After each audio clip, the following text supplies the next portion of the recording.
नमस्कार, मी दीप्ती आपलं स्वागत करते आपल्या यूट्यूब चॅनलमध्ये।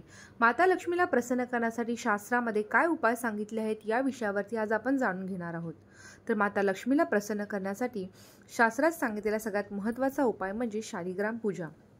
यत्र नारायणम तत्र लक्ष्मी, जिथे भगवान विष्णू आहेत तिथे त्यांची पत्नी माता लक्ष्मी आहे। शास्त्रात असं सांगितलं आहे, यत्र नास्ति हरे पूजा तदीय गुण कीर्तनम नोस्तु कस्त प्रशंसाया यामी तस्य न मंदिरम। माता लक्ष्मी स्वतः सांगतात, जिथे माझ्या हरींचं पूजन होत नाही तिथे मी नसते। वासुदेवार्च नसता दूरतस्थान विसर्जयेत। जिथे भगवान विष्णूंची पूजा होते तिथे दरिद्रता कायमची निघून जाते। माता लक्ष्मीला प्रसन्न करण्यासाठी शास्त्रातील दुसरा उपाय म्हणजे आपल्या घरातील किचन नेहमी स्वच्छ ठेवावं। महाभारतातील अनुशासन पर्वामध्ये असं सांगितलंय, ज्यांच्या घरातील किचनमध्ये उष्टी भांडी रात्रभर पडलेली असतात, ज्यांच्या गॅसवर उष्टी रिकामी भांडी ठेवलेली असतात, किचन अस्तव्यस्त असतं, तिथे लक्ष्मी कधीच राहत नाही। आपण किती पैसे कमवत असाल पण आपल्या घरातील किचन हे व्यवस्थित नसेल तर लक्ष्मी टिकत नाही।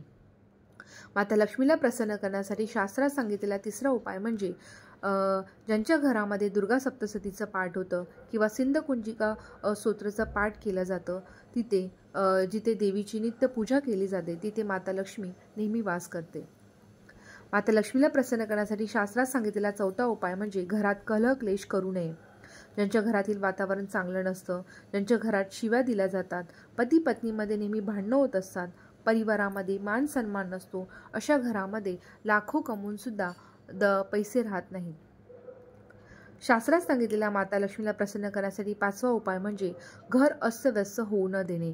आपल्या घरातील वस्तू जागेवर ठेवणे, घर नेहमी स्वच्छ ठेवणे। संध्याकाळची वेळ ही माता लक्ष्मीची असते, त्यामुळे यावेळी घरात झोपू नये, जेवू नये, भांडू नये।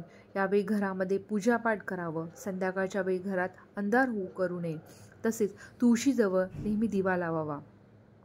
माता लक्ष्मीला प्रसन्न करण्यासाठी शास्त्रात सांगितलेला सहावा उपाय म्हणजे आपल्या घरातील मंदिरामध्ये शंख असेल तर सकाळ संध्याकाळ शंख वाजवावा। ज्यांच्या घरात शंख वादन होते तिथे माता लक्ष्मीचा स्थायी वास असतो। माता लक्ष्मीला प्रसन्न करण्यासाठी शास्त्रात सांगितलेला सातवा उपाय म्हणजे माता लक्ष्मीच्या नावाचा जप, मंत्र जाप। कमलकट्टेच्या माळावरती माता लक्ष्मीचा बीज मंत्राचा जाप करावा।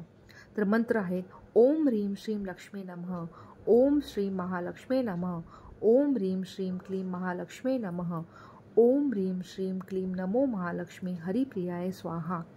यापैकी कोणत्याही एका बीजमंत्राचा आपण कमलगट्टाच्या माळावरती जाप करू शकता।